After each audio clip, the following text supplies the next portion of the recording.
finishes off in style. A magnificent. You wish you could have done things a little bit differently, don't you, sir?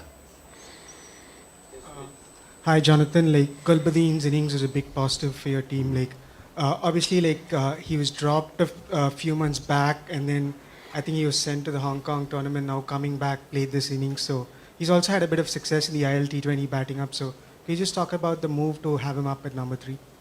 Yeah, without giving too many tactics away, I thought he plays well, and that position suits him. So hopefully he can continue to do that. I thought he's been looking in decent form. He just hasn't got the runs, and in the series against the West Indies, he didn't get too many. But hopefully he's starting to hit form now, and he can continue this form for the rest of the tournament. He's a strong hitter of the ball. He's very experienced. He's played a lot of cricket all around the world, and has been successful in India before in our T20 series here a couple of years ago. So he's fond of playing here in India, and these wickets suit him. So hopefully he can continue that form. He's a good player.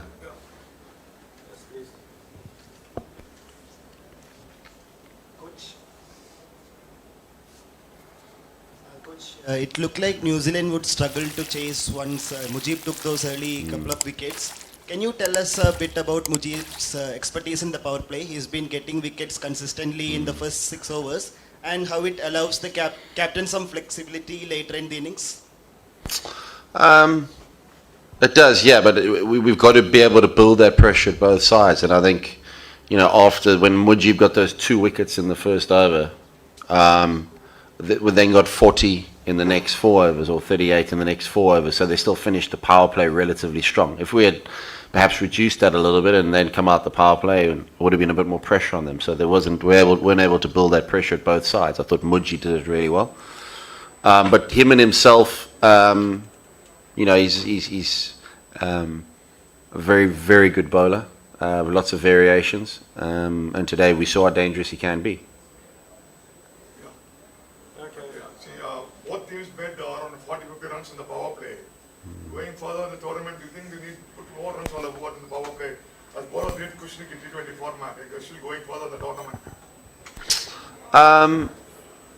I think it depends on the surface really as well. I think sometimes you have your targets, your stats say certain things, but sometimes it might be a little bit more than that, and sometimes you need to go a little bit more if you get the opportunity, or I think that's important. So I think it's important to be flexible in that, but I think, the power play is certainly going to be important. But the one thing I would say, and you've seen now, the power that players and in-batters have at the end of the innings, we saw there in New Zealand, it was difficult to stop them, and it was difficult for them to stop us as well when we had 2 in-players. So I think you've got to get that balance, and it's not about trying to get 70 or 80 and losing 4 wickets in the power play. You've got to find that right balance. So I thought we did that okay today. We lost a wicket in the last ball of the power play, but we still managed to put a decent score on the board.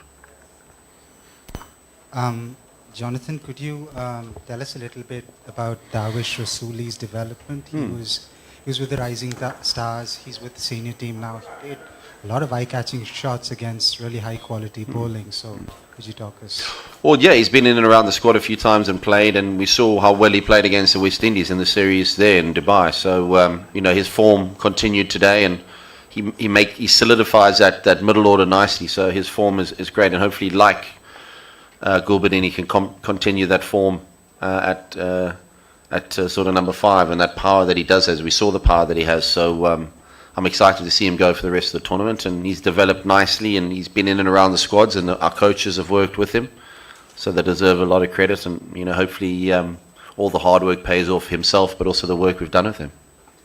Question? Thank you. Good, thank you very much. Okay. No, the wicket was very good. I've played a bit here in Chennai, and it can turn, my experience here, but I thought the wicket was exceptional. I think the way Matt Henry and Duff bowled up top, they extracted what little there was in the wicket, bowled really nicely. And then, obviously with the way Afghanistan batted, they managed to post a good total, but happy to get across the line.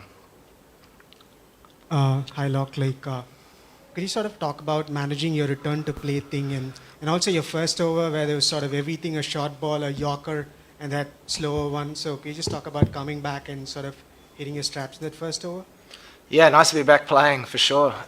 It's frustrating not playing and being on the sidelines and going through injuries, but as we've seen in international cricket, it's sort of par for the course at the moment. So from my point of view, nice to be back on the park.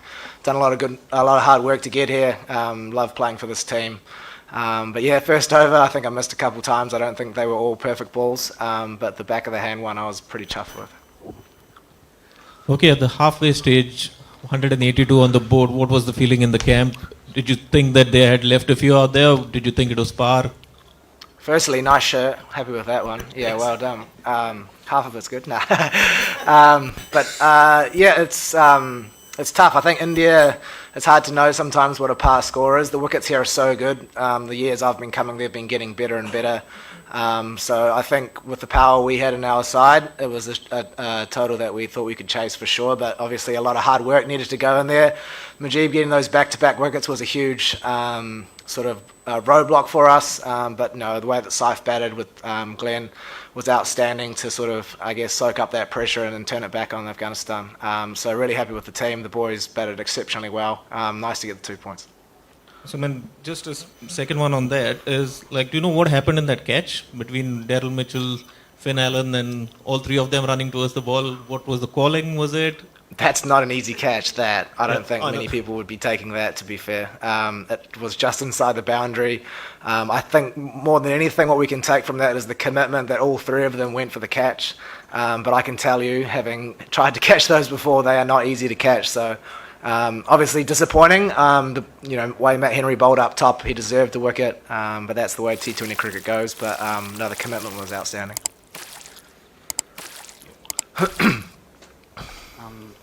Lockie, feels like Glenn Phillips kind of sharpens up when there's a crisis. He's come in early before in the 2022 World Cup against Sri Lanka and played a pretty cool knock.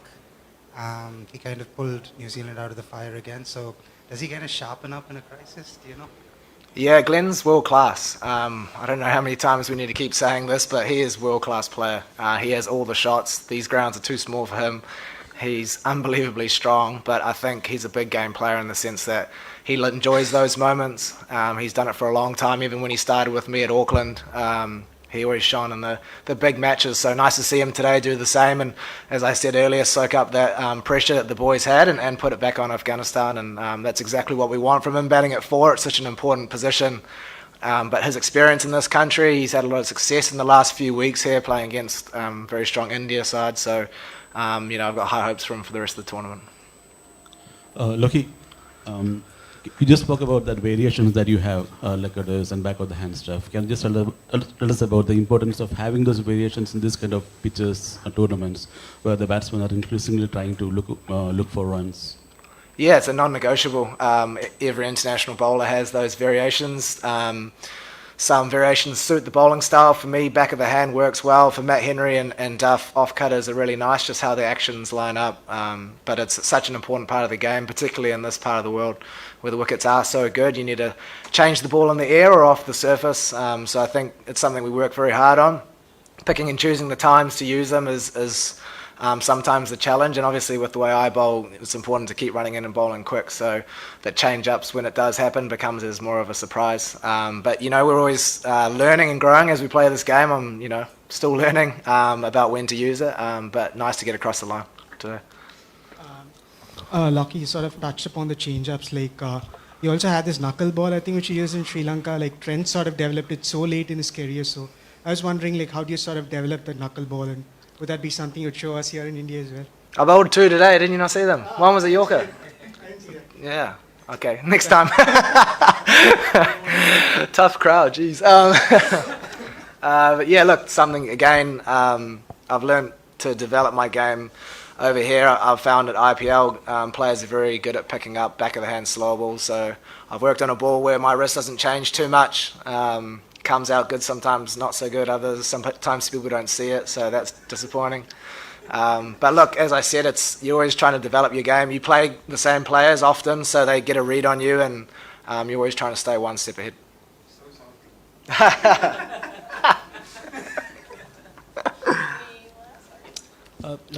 So, from a tournament's perspective, how important do you think this win will be, like being in group of death with South Africa also in the ranks. Like, how important is this win for you guys? Yeah, I think we've got a really tough pool. We knew coming into this game it was a big game. We obviously had a bit of heartbreak last World Cup against such a strong Afghanistan side, and we know how dangerous they are, and they showed that today again. So it was a close win, but again, getting the 2 points is so important early in the tournament, much like it is for every team. But, you know, we've got to enjoy that this afternoon, and then we've got a sort of one-day turnaround to our next game, so important to focus on that one now.